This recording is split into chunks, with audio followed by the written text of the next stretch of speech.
Everyone, welcome back to my AB page Suhana Parvin official. তো কেমন আছো তোমরা সবাই? আলহামদুলিল্লাহ, আমি তো খুব ভালো আছি। তো আজকে যাচ্ছি আমরা দার্জিলিংয়ের রক গার্ডেন, যেখানে আছে ওয়াটারফল। দার্জিলিং এসছি আর ওয়াটারফল দেখবো না, সেটা কি আর হয়? তো তোমরা রাস্তার ভিউটা দেখো, কত সুন্দর সূর্যের আলো পড়ছে আর একদম রাস্তার দু সাইডে চায়ের বাগান। আমার তো বেশ ভালোই লাগছে। তো ফাইনালি আমরা চলে এসেছি রক গার্ডেন। এই হচ্ছে সেই ওয়াটারফলটা যেখানে আমরা এত কষ্ট করে এসেছি। এখানে এসে তোমাদেরকে কি বলবো, এত ঠান্ডা, কি বলবো, ঠান্ডা আমার অবস্থা জাস্ট খারাপ হয়ে যাচ্ছিল। আমি এক্সপেক্ট করেছিলাম না এত ঠান্ডা। চাদর গায়ে দিয়েছি, তোমরা আমাকে দেখে বুঝতেই পারছো আমার অবস্থা তো খুব খারাপ। দিনের শেষে এত ঘোরাফেরা করে পুরো টায়ার্ড আমি। তাই এখানে এসে মনটা খুব একটা ভালো ছিল না, ক্লান্তির ওপরে ছিল আর কি। তো যাই হোক, তোমাদেরকে কেমন লাগছে দেখে অবশ্যই আমাকে কমেন্ট করে জানাবে।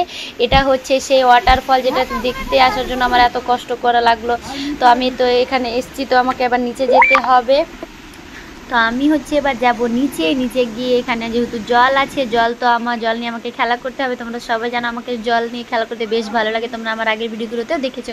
এখানে এসে আমি কিছুটা পিকচার ক্লিক করে নিয়েছি। আর এখানকার জল দেখতে পাচ্ছ একদম ক্রিস্টাল ক্লিয়ার, নিচের সব কিছু স্বচ্ছ বোঝা যাচ্ছে। আর জলটা কি বলবো, বেশ ঠান্ডা ছিল।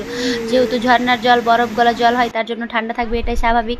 ওখান থেকে খেলা করে জল নিয়ে আমি এবার যাচ্ছি উপরেও নাকি উপর থেকে জলটা যেহেতু নিচে আসছে, উপরে গিয়ে ওইগুলোর পাট আছে, ওটা দেখার জন্য যাচ্ছি। বাট কি বলবো, উঠতে আমার পা জাস্ট ব্যথা হয়ে যাচ্ছিল। আমি আমার মেয়েকে নিয়েও থাকতে পারছিলাম না, এত ক্লান্তি হয়েছিল।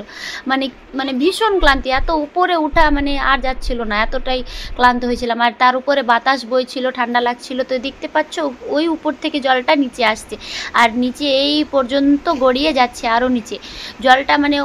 অতটা ওয়াটারফল হচ্ছিল না, যেহেতু আমরা সিজনে যাইনি, তার জন্য। ওখান থেকে ঘোরাফেরা করার পরে এখানে আমরা একটু দাঁড়িয়েছি চায়ের বাগানগুলো দেখার জন্য। চায়ের বাগানগুলো বেশ ভালো ছিল। যেহেতু দার্জিলিং এসছি আর দার্জিলিংয়ের চায়ের বাগান ঘুরবো না, সেটা কি আর হয়? আর এখানে এই গাছটা দেখতে পাচ্ছ, এখানে এসে তোমরা চাইলে লুকোচুরি খেলতে পারো। আর এখানে দেখতে পাচ্ছ আমার হাজবেন্ড, ও এখানে চা তুলছিল, আর আমি যেই দেখেছি ভিডিও করতে লেগেছি, একদম উঠে দাঁড়িয়ে গেছে। নিজেকে ভাব দিচ্ছে যে দেখো আমি কোনো কিছু করিনি, বাট আমার তো ক্যামেরায় ক্যাপচার হয়ে গেছে। তো আজকের ভিডিওটা এই পর্যন্ত। কেমন লাগলো তোমাদের সবাইকে?